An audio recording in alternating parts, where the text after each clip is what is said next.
ہاتھ پاؤں مار مار کے کھولنے توڑنے کی کوشش کر رہا تھا۔ اس دروازے کے باہر ایک اور بے جان جسم منتظر تھا۔ وہ نفی میں سر ہلاتا راہداری میں آگے بھاگتا جا رہا تھا۔ کس سے کیا پوچھا، کون اس کو راستہ بتا رہا تھا، وہ نہ سن رہا تھا نہ دیکھ رہا تھا، بس اس سمت بھاگ رہا تھا۔ وہ کمرہ ٹھنڈا تھا، ایسے جیسے برف کی دیوار ہو، پانی کا فرش ہو اور گویا آنکھوں کے سامنے سفید دھند ہو۔ وہ اسے کچھ بتا رہے تھے، بہت سے لوگ تھے ادھر اور وہ بہت کچھ کہہ رہے تھے۔ فارس کے قدم اب ٹھنڈے پڑ رہے تھے، ہاتھ کپکپانے لگ گئے تھے۔ وہ اس اسٹریچر کے ساتھ کھڑا تھا جس پہ سفید چادر ڈالی تھی۔ اس کی نظریں چادر پہ جمی تھیں مگر ہاتھ اٹھا کر چادر ہٹانے کی ہمت نہیں تھی۔ اس کا تذبذب دیکھ کر سامنے کھڑی سفید کوٹ والی عورت نے چادر چہرے سے ہٹائی۔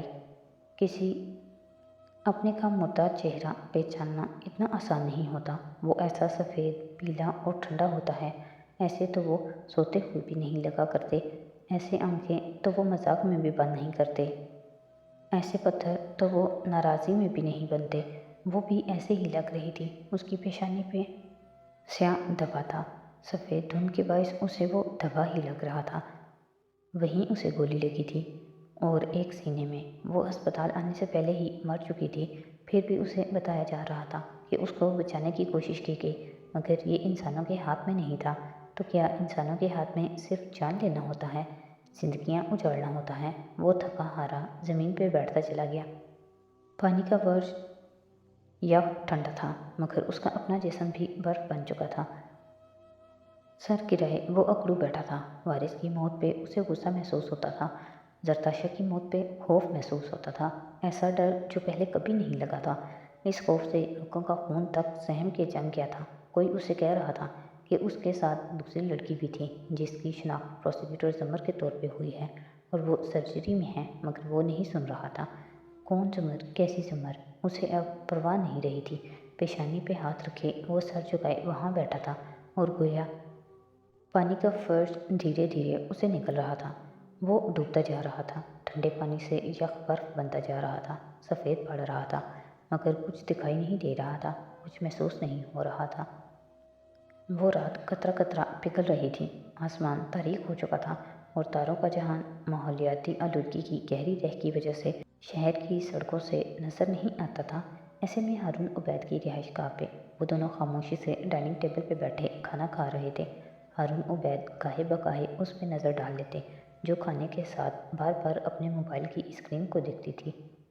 ملازم کو جانے کا اشارہ کر کے ہارون اس کی طرف متوجہ ہوئے۔ آبی؟ اس نے نہیں سنا۔ سرخ رومال سر پہ اوڑھے اس کی خوبصورت بیٹی رک کر موبائل اسکرین پہ انگلی پھیرنے لگی تھی۔ آبی؟ وہ دوبارہ پکارے تو وہ چونکی، موبائل بجھا کے ان کی طرف سنبھل کے متوجہ ہوئی۔ سنا ہے مسز کردار اینٹی سوشل ہوتی جا رہی ہیں؟ مجھے نہیں خبر، اس نے بے پرواہی سے شانے اچکائے۔ تو خبر رکھا کرو، مجھے وجہ جاننی ہے۔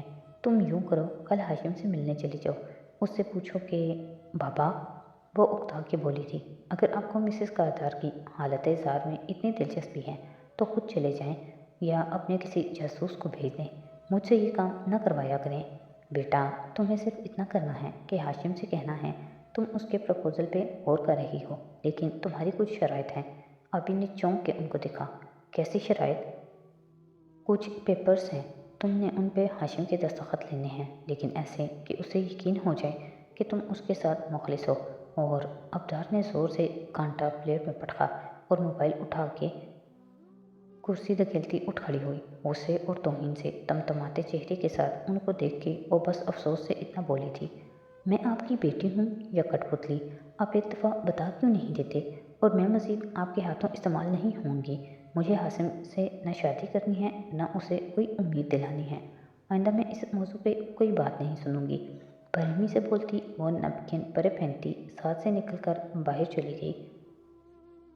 ہارون اثر لیے بنا اسی طرح سکون سے لقمہ چباتے رہے۔ ان کا ذہن اب اگلا لائے عمل سوچ رہا تھا۔ جس وقت وہ کمرے کی طرف جا رہی تھی اس کا موبائل تھر تھرانے لگا۔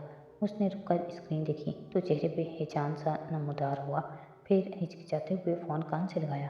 ہاشم؟ آج پورے نام سے پکارا۔ ڈیڈ؟ وہ جیسے زخمی سے مسکرایا تھا۔ مل سکتی ہو؟ کیوں، خیریت؟ مل کے بتاؤں گا۔ انداز میں عجیب سی دھونس تھی۔ اس سے پہلے کہ وہ احتجاج کرتی، لائن کاٹ چکا تھا۔ وہ متذبذب سی کھڑی رہ گئی۔ مورچال پہ رات کا اندھیرا پھیلا تھا۔ سمر کے کمرے میں آؤ تو وہ صوفے کے ایک کنارے بیٹھی تھی، اپنے موبائل پہ لگی تھی۔ فارس دوسرے کنارے پہ بیٹھا اپنے فون پہ لگا تھا۔ مصروف خاموشی کمرے میں حائل تھی۔ تبھی دروازہ زور سے بجا تو وہ دونوں چونکے۔ سمر تیزی سے اٹھی اور دروازہ کھولا۔ سامنے سادی کھڑا تھا، کانپتا کانپتا جیسے بھاگ کے آیا ہو۔ فوٹیج تھی، نوشیروان کی فوٹیج۔ سادی، آرام سے بیٹھو، پانی پیو۔ وہ اسے کونی سے تھامے اندر لائی، جس کا چہرہ اور بال پسینے سے تر تھے۔ تمہیں کیا ہوا ہے؟ فارس اسے یوں آتے دیکھ کے حیرت سے اٹھا۔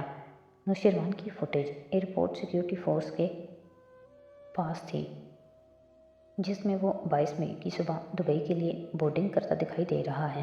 وہ بے چین سا صوفے کے کنارے بیٹھا۔ ایسی کوئی فوٹیج نہیں ہے، ہم نے سب پتہ کروایا تھا۔ فارس ٹھیک کہہ رہا ہے، ایسی کوئی فوٹیج نہیں ہے، ہوتی تو ہمیں مل جاتی۔ ایئرپورٹ میں ملازم ایک خاتون سے بات ہوئی ہے میری، ان کا کہنا ہے کہ فوٹیج آپریٹر نے مٹا دی تھی۔ جب ٹرائل شروع ہوا تھا وہ پھولی سانس کے دوران سب کچھ بتا رہا تھا۔ مطلب تم پی ایم ڈی سی والے کلرک کے پیچھے نہیں گئے؟ فارس نے اسے برہمی سے دیکھا تو جواباً سادی نے صرف سرخ آنکھوں سے اسے گھورا۔ کتنا اچھا ہو کہ آپ اس بات پہ فوکس کریں کہ اب ہمیں وہ فوٹیج کیسے نکلوانی ہے۔ چوری کروا سکتا ہوں میں، اگر پھر سمر کو دیکھا تو اس نے جھٹ نفی میں سر ہلایا۔ چوری کی فوٹیج کورٹ میں قابل قبول نہیں ہوگی فارس، صرف وہی فوٹیج قابل قبول ہوگی جو ایئرپورٹ سیکیورٹی فورس خود ہمارے حوالے کرے قانونی طور پہ، اور اگر وہ ڈیلیٹ کر چکا ہے تو نہیں ملے گی۔ تو اس آپریٹر کو گواہ کے طور پہ بلائیں۔ سادی نے بے چینی سے بات کاٹی۔ وہ تو ہو جائے گا، اور عدالت کہے گی اگلی پیشی پہ آپریٹر کو حاضر کرو، مگر ہاشم کو چند دن مل جائیں گے اور وہ گواہ کو غائب کرا دے گا یا خاموش کرا دے گا۔ فارس ہلکا سا کھنگارا۔ جس شخص نے ہاشم کے پیسے کھا کے فوٹیج مٹائی ہے وہ ہمارے حق میں گواہی دے گا ہی کیوں؟ تو اب ہم کیا کریں؟ وہ ان دونوں سے پوچھ رہی تھی۔ وہ دونوں جواباً اسے سوالیہ نظروں سے دیکھ رہے تھے۔ کسی کے پاس جواب نہیں تھا۔ قتل سے 5 دن قبل وہ صبح بارش سے نہائی ہوئی تھی۔ کسرگاہ دار کا سارا سبزہ اپنی میل کچیل سے پاک نکھرا اور دھلا دھلا سا لگ رہا تھا۔ لاؤنج میں ملازم معمول کی صفائی کر رہے تھے۔ فیونا جواہرات کے کمرے کے باہر کھڑی حکم چلا رہی تھی۔ اب وہ میری سے نہ الجھتی تھی نہ برے موڈ میں رہتی تھی، بس مسکراتی رہتی تھی۔ جواہرات اپنے کمرے میں سست سی آرام دہ ہو کر کرسی پہ بیٹھی اپنا فون دیکھ رہی تھی۔ ہاں، بال کیچر میں باندھ رکھے تھے اور چہرے پہ بیزاری تھی۔ دفتن دروازہ کھٹکا کر فیونا نے اندر جھانکا۔ جواہرات نے اکتائی ہوئی نظر اٹھائی۔ میری اجازت کا انتظار کیا کرو۔ سوری مسز کارتر، مگر مسز رافع کا ملازم آیا ہے آپ کا ڈریس لے کے۔ وہ آپ کا ہی ڈریس ہے نا؟ احتیاطاً پوچھا۔ جواہرات چونکی، پھر اسبات میں سر ہلایا۔ اسے اندر بھیجو، گارڈز اس کو چیک کر لیں پھر بھیجتے ہیں۔ ایک مسکراہٹ کے ساتھ فیونا غائب ہو گئی۔ وہ صبر کے گھونٹ بھر کے رہ گئی۔ چند لمحے بعد مسز رافع کا ملازم ایک کھلا ہوا پیکٹ اس کے سامنے میز پہ رکھ رہا تھا۔ پیکٹ گارڈ نے کھول کے چیک کیا تھا، البتہ اس وقت کمرے میں صرف فیونا تھی۔ ایسے میں جب مسز رافع کے ملازم نے جھک کے پیکٹ میز پہ رکھا تو جواہرات نے دیکھا اس نے پیکٹ تلے بھی کوئی شے رکھی تھی۔ ایک گہری نظر اس پہ ڈال کے وہ سیدھا ہوا اور ادب سے باہر نکل گیا۔ فیونا کے جاتے ہی جواہرات نے کمرے کا دروازہ مقفل کیا اور پیکٹ ہٹایا۔ نیچے چھوٹا سا سیاہ پیکٹ رکھا تھا، اس نے وہ جلدی جلدی کھولا۔ اندر ایک موبائل تھا۔ اس نے اسکرین آن کی، اسی پل کال آنے لگی۔ احمد، یہ کیا طریقہ تھا موبائل بیچنے کا؟ اگر گارڈز چیک کر لیتے تو میرا آدمی کہتا کہ یہ اس کا موبائل ہے۔ آپ فکر نہ کریں، کم از کم آپ سے رابطے کا کوئی ذریعہ تو ملا۔ وہ دوسری طرف اطمینان کی سانس بھر کے بولا تھا۔ خیر، یہ صحیح کیا تم نے، میں تو بالکل قید ہو کر رہ گئی ہوں۔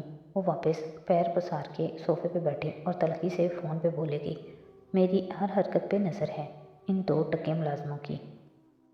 کیا کوئی ایک بھی ملازم آپ کا وفادار نہیں ہے؟ تم ہی ہو، باقی یہاں تو سب یوں لگتا ہے مجھ سے کوئی پرانا انتقام لے رہے ہیں۔ خیر تم بتاؤ، میرے کام کا کیا بنا؟